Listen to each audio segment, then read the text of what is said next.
घाटीचा शासकीय रुग्णालयात रुग्णसेवेची अत्यंत महत्त्वाची भूमिका पार पाडणाऱ्या निवासी डॉक्टरांच्या नशिबी नेहमीच विविध समस्या येत असतात। 2-2 महिने डॉक्टरांना विद्यावेतनाशिवाय राहावं लागतं। यामुळे घाटीच्या निवासी डॉक्टरांची संघटना असलेले माड करून देखील संतापात सहभागी असल्याचं अधिकृत पत्र जारी करण्यात आलंय। 7 फेब्रुवारी पासून हा संप पुकारण्यात येणार असून यामुळे घाटीची रुग्णसेवा पुन्हा विस्कळीत होणार आहे। माड संघटनेने दिलेल्या निवेदनात असे म्हटले आहे की गेल्या अनेक दिवसांपासून राज्यातील निवासी डॉक्टरांच्या अनेक समस्या प्रलंबित आहे।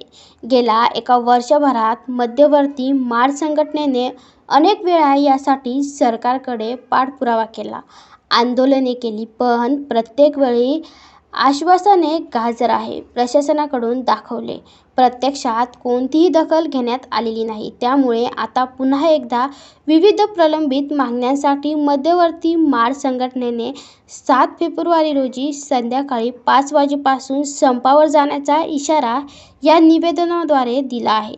संपाच्या काळात सर्व अत्यावश्यक सेवा चालू ठेवण्यात येतील असे निवासी डॉक्टर माड संघटनेच्या वतीने यावेळी सांगण्यात आले।